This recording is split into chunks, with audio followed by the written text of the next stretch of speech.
بسم اللہ الرحمن الرحیم۔ السلام علیکم ورحمۃ اللہ وبرکاتہ۔ تقریباً 6 سال پہلے دبئی کے ہسپتال میں میری نواسی وقت سے بہت پہلے 7ویں مہینے کی ابتدا میں ہی پیدا ہو گئی۔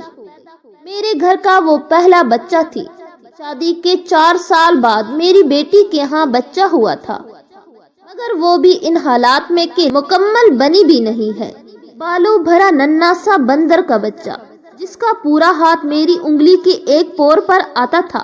زندہ رہے گی یا نہیں، زندہ رہے گی تو نارمل ہوگی یا نہیں، ان سوالوں کا جواب ڈاکٹرز کے پاس بھی نہیں تھا۔ ہر روز ڈاکٹرز بتاتے کہ بس ختم ہوا چاہتی ہے، فوراً پہنچو۔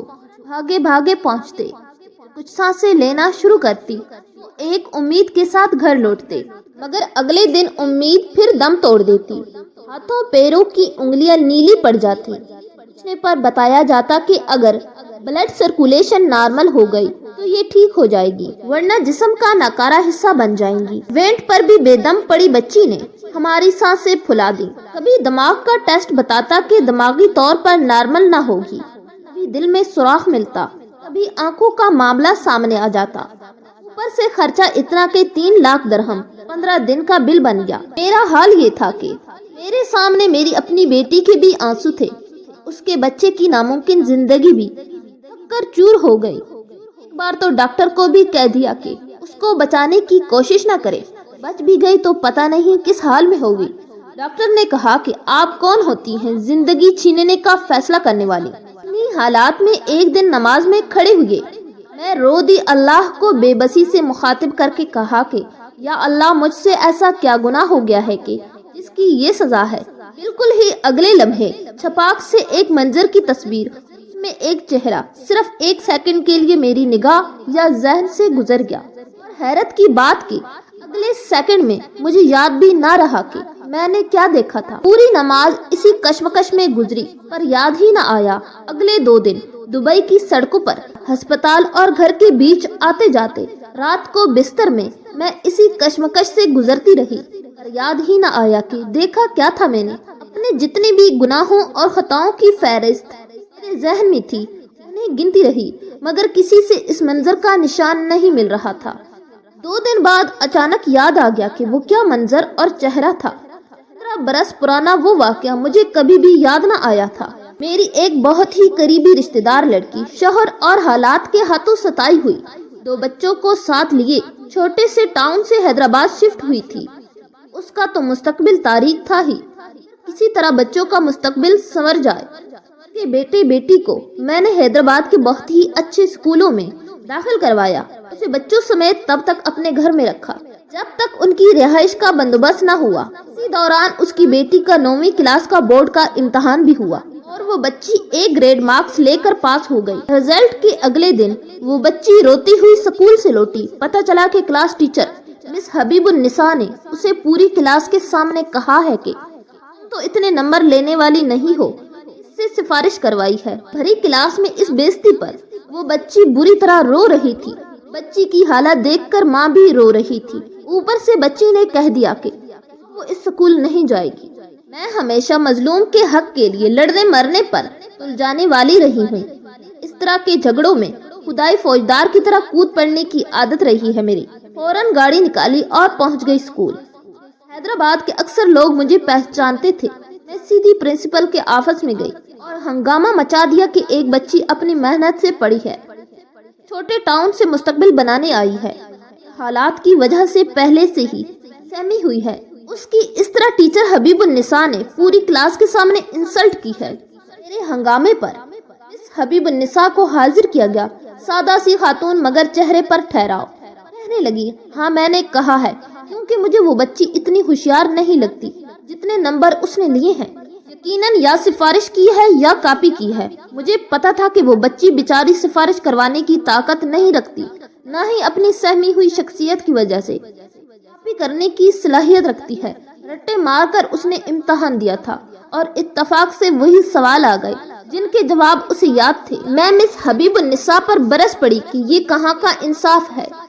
آپ صرف چھوٹے شہر کی بچی دیکھ کر اسے کمتر قرار دے رہی ہیں اور اس کا مستقبل برباد کر رہی ہیں۔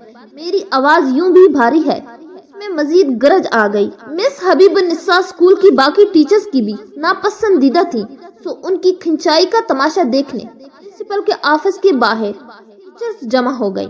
بعد میں پتا چلا کہ وہ بھی خوش تھیں کہ چلو کوئی تو ہے مس حبیب النساء کو سنانے والا۔ مختصر قصہ کے پرنسپل نے بھی کچھ سخت الفاظ کے ساتھ اس کی کھنچائی کی اور میرے ساتھ میرے گھر آ کر اس بچی کو سوری کہا۔ یوں یہ معاملہ تمام ہوا۔ یہ نیتاً میری ایک نیکی تھی، ایک مظلوم ماں اور اس کی بچی کی مدد۔ دبئی میں جب سسک کر نماز میں جب میں نے اللہ کو کہا کہ مجھ سے ایسی کیا غلطی ہو گئی ہے جس کی سزا میں مجھ پر اولاد کی تکلیف آ گئی ہے، جواب میں وہ حیات اسکول کی پرنسپل کے آفس کے اس منظر کی ایک سیکنڈ کی تصویری جھلک اور مس حبیب النساء کا چہرہ تھا۔ میں کراچی آئی، میری ایک کزن مس حبیب النساء کے ساتھ اسی سکول میں پڑھاتی رہی تھی۔ میں نے سلوہ سے مس حبیب النساء کا نمبر مانگا، اسے پوری بات بتائی۔ سلوہ بتانے لگی، میں نے بچپن مس حبیب النساء کے ساتھ قرآن پڑھتے ہوئے گزارا ہے۔ وہ حافظ قرآن ہونے کے ساتھ ساتھ فقہ اور حدیث سند کے ساتھ پڑھی ہوئی ہیں۔ اس سے بھی بڑھ کر انہوں نے اپنے ضعیف والدین کی خدمت میں جوانی گزار دی، مگر شادی نہ کی کہ والدین کو ان کی ضرورت تھی۔ اپنے آخری دنوں میں ان کے والد بہت ہی ضعیف اور مشکل ہو گئے تھے، مگر وہ کبھی اس مشکل ڈیوٹی میں اف تک نہ کہتی تھیں، بلکہ والد کی پیچھے پیچھے دوڑی دوڑی پھرتی تھیں۔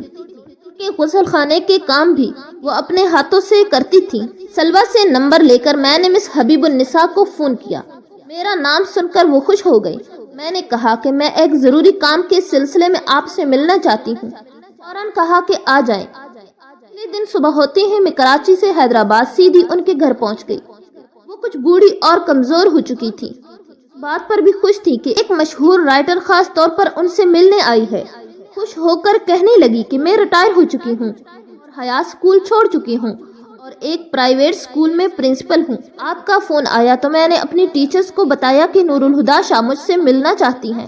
میری ٹیچرز نے کہا کہ ان کا بیوہ عورتوں کے حقوق سے متعلق ایک ڈرامہ چل رہا ہے، اس موضوع پر آپ سے شرعی مشورہ کرنا چاہتی ہوں گی۔ میں نے کہا آپ کو یاد ہے میں حیات اسکول میں آپ کی شکایت لے کر آئی تھی۔ انہوں نے لمحہ بھر سوچا، انکار میں سر ہلا دیا کہ مجھے یاد نہیں۔ میں نے یاد دلانے کی کوشش کرتے ہوئے کہا کہ پرنسپل کے آفس میں میں بہت اونچی آواز میں سخت الفاظ کے ساتھ آپ سے لڑی تھی، کی انسلٹ کی تھی، آپ کو یاد ہے؟